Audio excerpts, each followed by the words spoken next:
got games and tricks for me. I want a man that means everything he say, and not a boy full of faith, pulling rabbits out of his hat every day. Ooh, baby, I'm scared of you.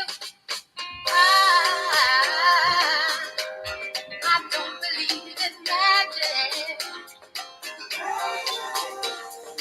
I believe in love everlasting. I can't understand that. Houdini was a great magician. How y'all doing out there? He could crack the lock. Oh, yes, he could. From any position. Good evening, good evening, good evening. But my heart is nothing like those rocks. And your formula's not my brand of stock. Like Little Red Riding Hood, you're the fox. Ooh, and Baby, I'm scared of you. I don't believe in magic. Good evening, everybody. How's everybody doing out there? I believe in love everlasting. Well and blessed, I hope. Happy Tuesday to everybody. We got something special we're doing today. We hadn't done this on the last 2 episodes. So I'm very excited. Very, very excited. And so we're going to just give it a little bit, give it a couple minutes to let other people go ahead and get on in here so we can get this Tax Trivia Tuesday started.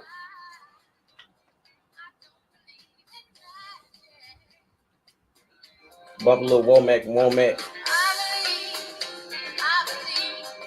Gotta keep that high energy going. Keep that high energy going.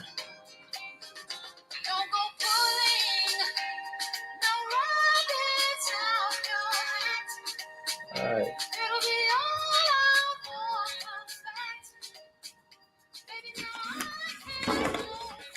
Yeah, we'll be on in about 3 or 4.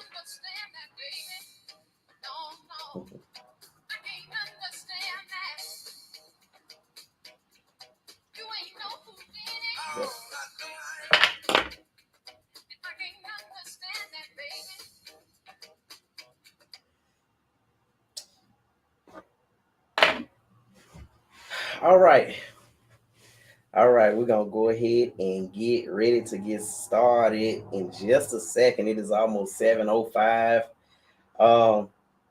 Glad to see everybody that did join in.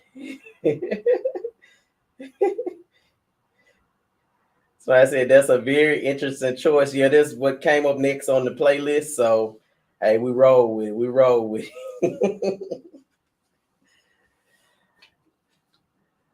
All right. So, again, hope everybody's having a great and awesome Tuesday.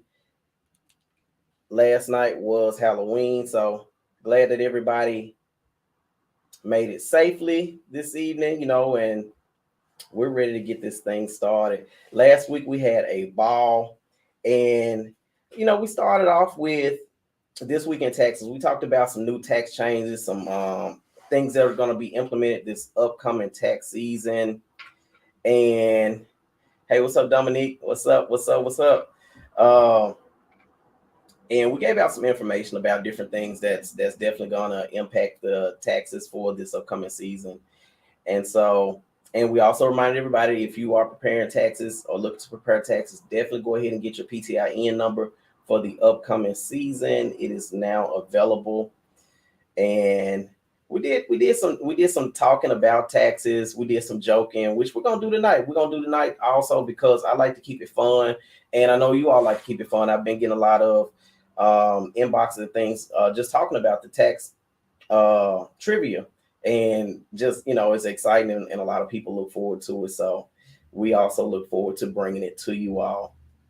All right, I am your host, Henley Dolman, with Unwrap Success Tax and Business Solutions, and we just brought this live together, and it's something that we do where we all as tax professionals can be involved and be in a community just sharing information, and iron sharpens iron. So we got to stick together and spread the knowledge and continue to grow in our industry by giving out knowledge and things, because there may be individuals that don't know these answers out there and they're getting their start in the industry, or they might already be in the industry and just don't know. So we like to provide information and answers and ways and techniques for individuals to get their start in the tax prep industry. So without further ado, all right. So I said that we were doing something different that we had not done before. And basically, the last times that we did it, I pretty much just stood up. This is our third time, third tax trivia Tuesday, and I pretty much just stood up and did like a Q&A session, gave the questions out, and then answered them. So, all right, so this is what we're doing. Just a little different, just to make it more exciting. Just make it more exciting. All right. Boom. All right, so we're gonna use an actual platform today for our tax talks Tuesday. And those of you all that are out there in the tax prep industry, I'm telling you, if you're looking for a source or solution to like create applications for new hires or people you're looking to hire, or create online intake sheets and things like that, and have some automation to your process, definitely try this site out. They don't pay us for it, but I'm gonna let you know what it is. It's called jotform.com. It's a great tool that tax professionals can use. All right, so we're gonna go ahead and get this thing rolling as we always do. We're not gonna hold you long. We want it to be brief, informational, and fun. Then let you get back to your life, your grind, whatever you got going on, and preparing yourself for this upcoming tax season. So, all right. What we're doing today is we have a series of questions, and it's going to be a two-part. This is going to be a two-part tax trivia Tuesday. But I just want you to know, you can grade yourself on your answers and how well you perform with this test. But this right here is a sample of the actual IRS registered tax return preparer quiz. So this right here, when you can answer these questions sufficiently, then this takes you to the next level in your tax preparation career, because you fully understand it, and you can literally go and take that test and get ready for maybe some you can get some additional CE credits. You could prepare for maybe possible licensing and things like that, some credentials to become a professional with the IRS. So we're going to use this sample quiz today and just get some of us back familiar with taxes and things that we will encounter for this upcoming tax season. So, all right, question number 1. For purposes of the earned income credit, a qualifying child is a child who, and this is multiple choice this time, A, is over age 24 at the end of 2010. Well, 2010, it's a backdated test, y'all. I didn't take that out. It's a backdated test. And not permanently and totally disabled. B, has lived with you in the United States for at least 12 months. C, is filing a joint return. D, meets the relationship test. Like, what's the most important factor of determining if an individual qualifies for earned income credit? Like, the most important determining factor. All right. We're gonna wait a second and see if anybody answers it. Don't be shy, y'all. Don't be shy now. Don't be shy. Y'all tax pros. Don't be shy. All right. Somebody said it's A. Is over the age 24 at the end of whatever year, and not permanently totally disabled, which the age, goes up and down by year. So, like I said, this is a backdated test. All right. Somebody else, Haley Dolman, which that name sounds familiar. I don't know, this person look like me in any kind of way? Not a little bit, maybe. I don't know. She says B. All right. Live with you for 12 months. Dominique said both A and B. All right, we got some pretty interesting answers. All right. So the answer that the IRS said is the correct answer is hello. Yes, D. They're saying it's D. All right. They meet the relationship test, which is the first part of, a child claiming earning concrete. They gotta be, in relationship to you. It can't be somebody that's not a relative to you, a blood relative. And but you know, others may say also that the child has definitely lived with you in the United States for at least 12 months. But that's incorrect because they only have to live with you for at least 6 months. And this one is incorrect because the age, I'm guessing. And this one here never, that doesn't apply, at all. So on this one, the IRS themselves is saying the answer is D because of specifics.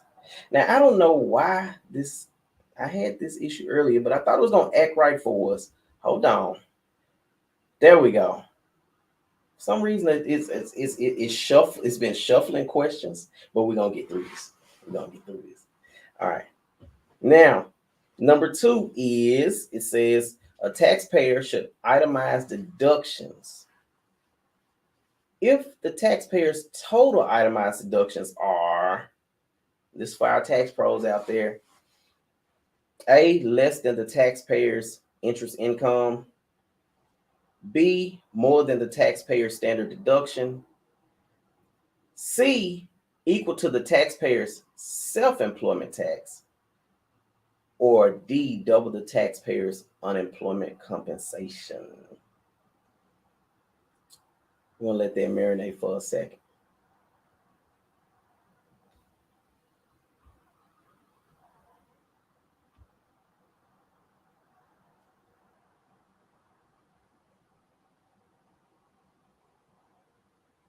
Okay.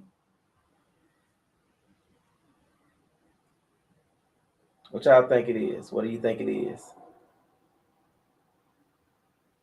Don't be shy. There is a right and wrong answer, but it don't matter what you put. It's like you gotta, if you don't know, then you can take a shot at it. It's no shame in it. We're gonna find out the answer in just a second. Okay. Okay. Okay. Okay. Okay. Okay.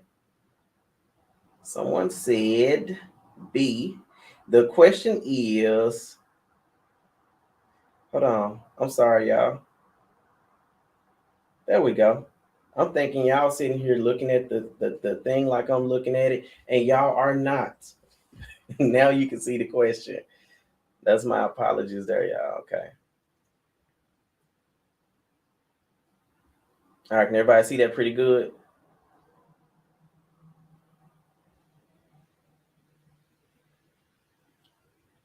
All right, so the question is, a taxpayer should itemize deductions if the taxpayer's total itemized deductions are A, less than the taxpayer's interest income, B, more than the taxpayer's standard deduction, C, equal to the taxpayer's self-employment tax, or D, double the taxpayer's unemployment compensation.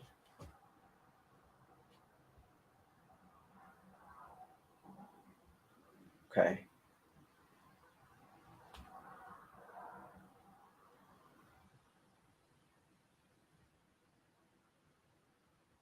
And the answer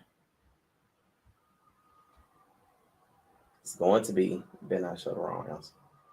Okay, B. The answer is going to be B. More than the taxpayer's standard deduction. You get to choose.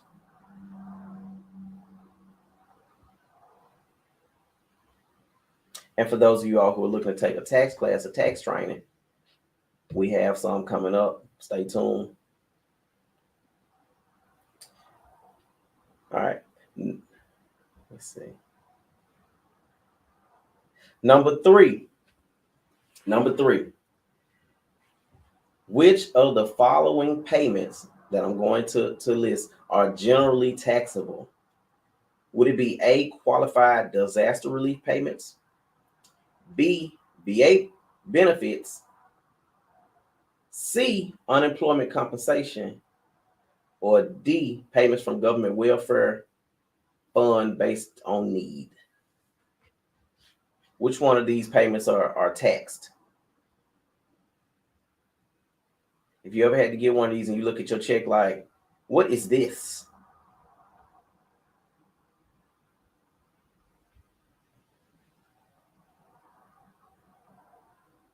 Let's see.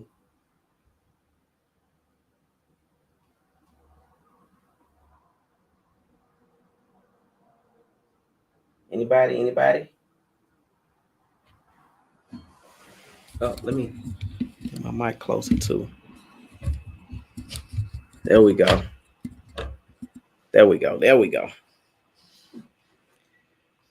All right, any answers, anybody? C? Okay. B? Okay. Let's see what the answer is.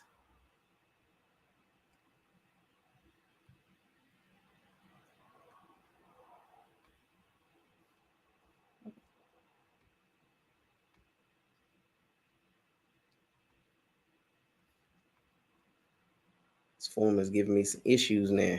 Let me see. Go back and forward. Okay, that was 1. That was 2. How in the world is it going to 5?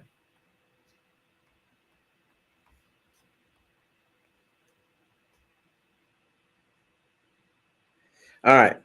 Well, the answer to 3 doesn't seem to pop up, or it's not populating. The form is having some issues, but it's actually C. Unemployment compensation is a form of a payment that's generally taxable. Unemployment compensation. So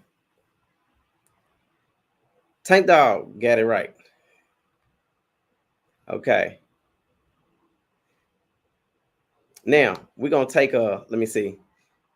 We're going to pause from our regular. And tonight we have, okay, we always have a silly question or something related to taxes or the tax industry. And we got a new column, y'all. New column that we're going to talk about. All right. So it's called Famous People in Taxes. It's going to give you just a fun fact about somebody famous who did something tax related. So today is going to be about Willie Nelson. A lot of y'all know him. You might have seen him in movies. It's the old stoner guy who played the guitar. He's an artist, musician. And he made an album to cover his tax debts. It was called the IRS Tapes. He got into some IRS trouble. It was called the IRS Tapes. And all the proceeds of that album went towards his tax bill. Fun fact, famous people. All right. We're gonna ask another question off the record. We'll do that one. We'll do that one coming up. Fun tax fact. I have no idea why this thing is jumping around like it wants to. Okay. That's not it. I mean, it just literally just blowing right past. Okay, so don't y'all be writing the answers down because y'all seeing some of the answers. Don't write the answers down. All right. A taxpayer can make an adjustment to income on Form 1040 for which of the following? Which of the following can a taxpayer make adjustments to their income on Form 1040? Would it be A, deductible part of self-employment tax from Schedule SE? Would it be B, medical expenses? C, excess Social Security and Tier 1 railroad retirement tax? Or D, prior year federal income tax paid? Which one can a taxpayer make an adjustment to income on Form 1040?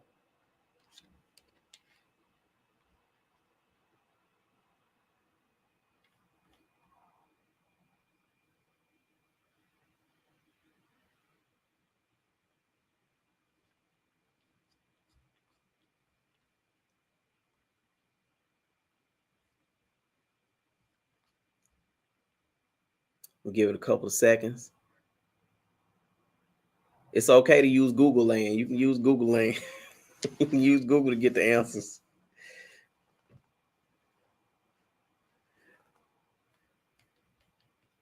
Okay. Somebody says A. Let's see. Anybody else? Anybody else?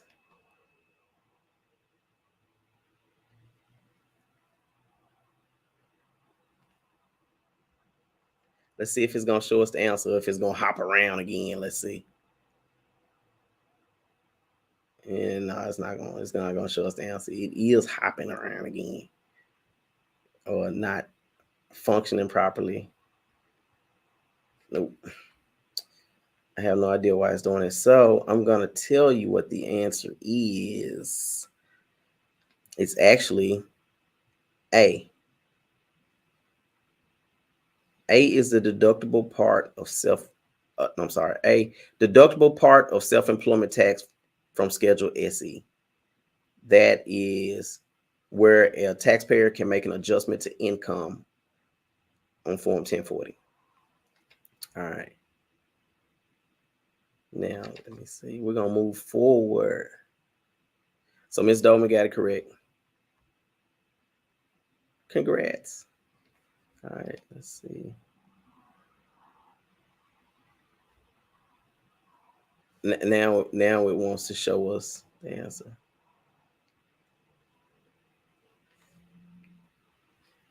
Okay. All right.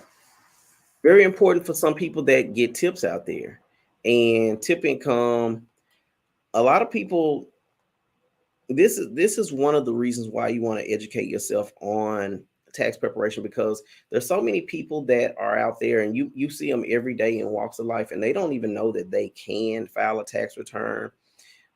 Just sometimes due to they think like, okay, I don't make enough, or this money here, it doesn't count for anything, or they don't feel that because it was given to them in cash and they're not a business owner that they can file it and it's viable income for them to receive a tax return. So this right here is about individuals that receive tip income. All right. Which of the following statements regarding tip income is true? A, if you are an indirectly tipped employee, for example, a busser, bartender, you are not required to report tips to your employer.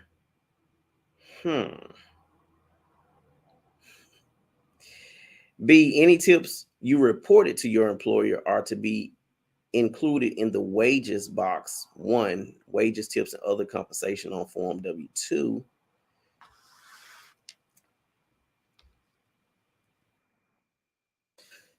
See, if the only tips you receive in a month are charge tips, for example, credit, debit card charges distributed to you by your employer, you are not required to report these tips to your employer.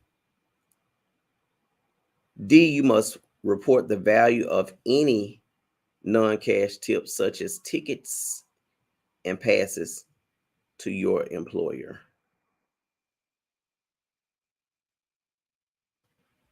Which of these following statements are true?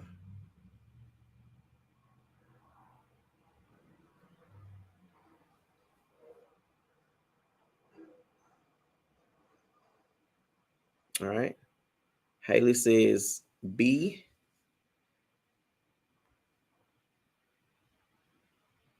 Tank Dog also says B.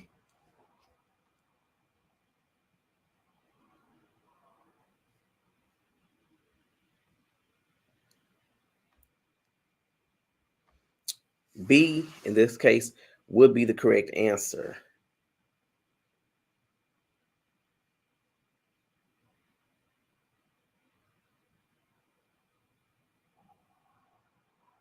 If you don't like that, take it over to IRS. They're the one who made this quiz.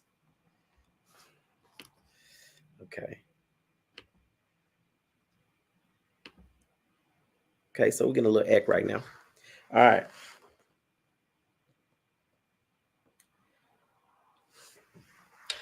We're going to go back to, because I don't think we did.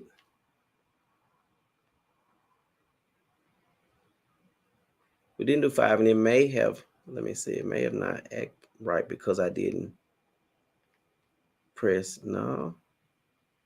I have no idea why it didn't let us get to 5. Okay, let's see. It's weird. All right.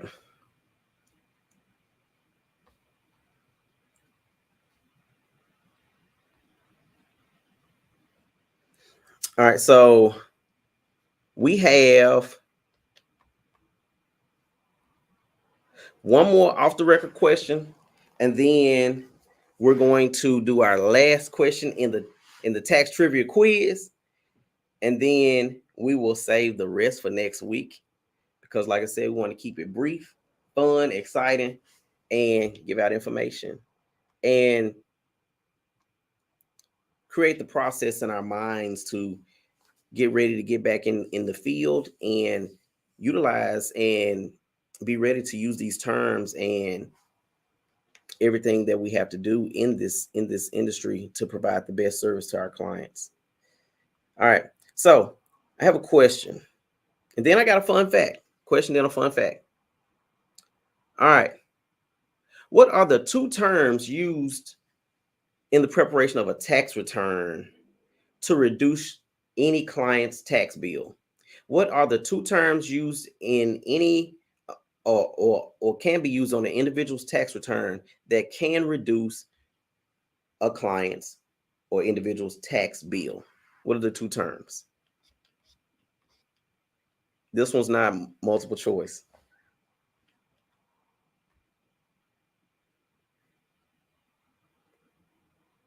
So it's not the one on the screen. It's not that question.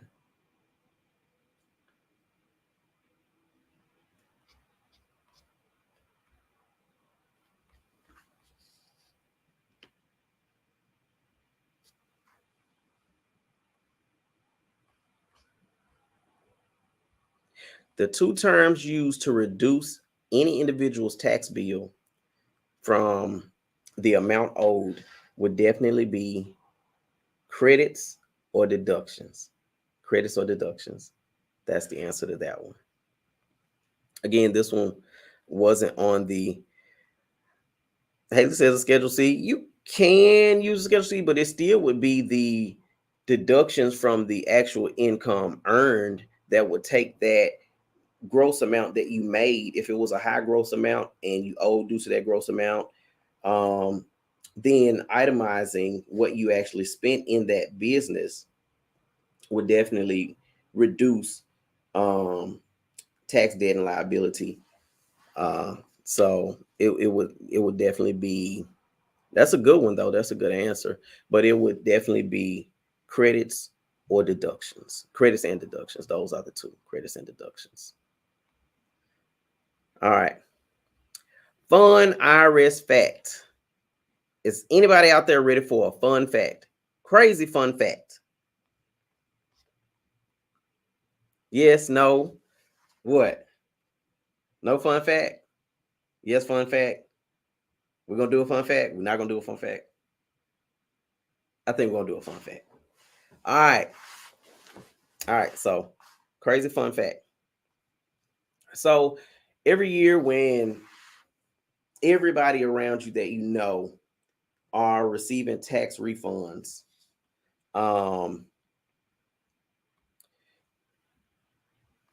everyone's receiving tax refunds, and so it's like it's a plethora of money out here on the streets. It's like a plethora everywhere. I mean, you can just tell when it's tax season. It's you see the drive outs everywhere. It's like car lots are just giving cars away. It's like you see all the new clothes. You can't literally get in Walmart and even get groceries because everybody in front of you got the newest big screen Roku TV, 70-inch, 80-inch stuff you didn't even know Walmart sold. They got it. And so the thing is, everybody's like, a lot of people wonder, and they're like, man, when tax season comes, man, the government is just giving out so much money. Like, golly, like this is crazy. Like, are they trying to bankrupt the country or something? They're giving everybody money. Huge refunds. Got a fun fact for you. Fun fact. Doesn't really even matter how huge refunds they give. For one, I'll tell you why. For two reasons. All right, because just last year in 2022, the government collected $4.9 trillion in revenue. They collected $4.9 trillion in revenue. Guess how much they gave out in refunds? Nowhere near that. If it were even a billion. 4.9 trillion was collected. And, billions is what they give out. Something to think about. Something to think about. And this is just my personal opinion also. Even with the billions that they're giving out, what's the first thing that everybody do? And this is not financial advice, but instead of investing, instead of putting that money into a business, instead of putting it into some type of, I'm not even going to talk about financial products because I'm not a financial advisor, but I'm just saying, instead of putting it into something viable, they go and spend it right back, paying even more state taxes, taxes on vehicles, tax for tags, all this stuff. Like, they get it. They get it. They get it back. They get a huge portion of it back. They give out billions but collect trillions. Something to think about. That's a cool tax fact. It's a cool tax fact. Yep. Consumerism becomes a surplus. So that's a cool and interesting tax fact. And we should have ended on that. But we got one more. And it's been up for a minute, so you all should have had a chance to look this up if you didn't know it. All right. Number 8, and our final question for Tax Trivia Tuesday. An unmarried taxpayer provides all of the support necessary for an elderly parent to live independently in a separate home. This is a tricky question here. An unmarried taxpayer provides all the support necessary for an elderly parent to live independently in a separate home. The taxpayer is claiming the parent as a dependent. Which of the following filing statuses is a taxpayer allowed to use when filing, and generally will be the most advantageous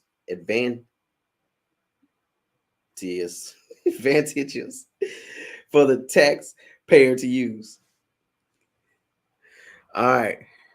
Would it be A, single, B, head of household, C, qualifying widow, D, married filing separately? All right.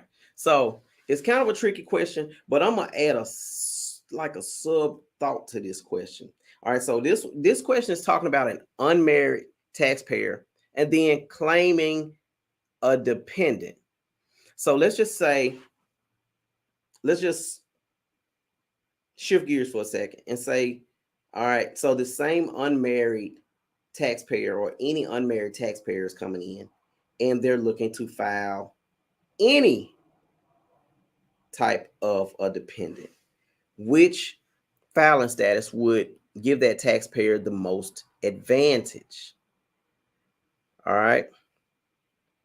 So Now, with the thought of the word being single, or no, I'm sorry, unmarried taxpayer, with the thought of the verbiage being unmarried taxpayer, a lot of people will think like, okay, well, that person's unmarried, that deems them as single, which is true.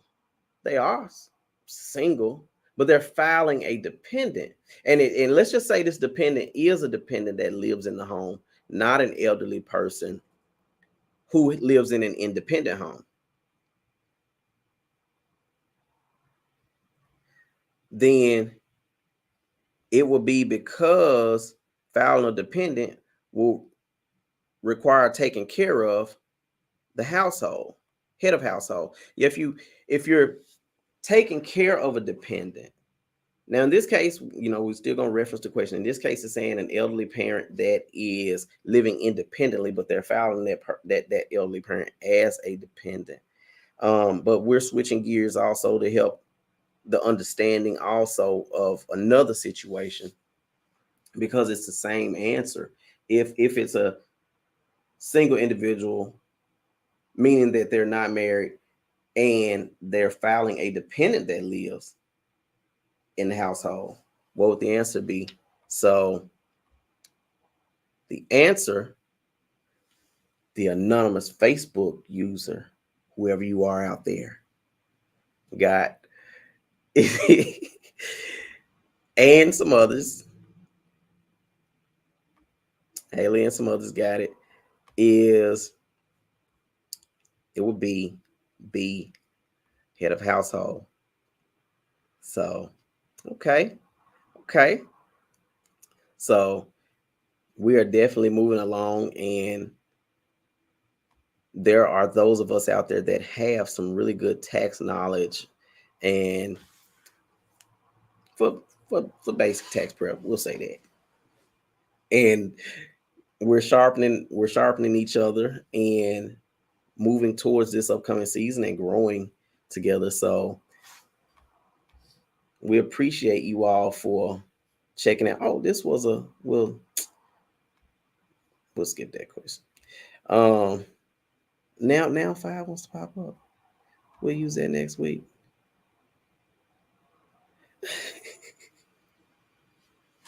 Let me take note of this so I remember. All right. So we've spent 30 minutes together today, almost 40. And so I want to, like I said, keep it short and brief.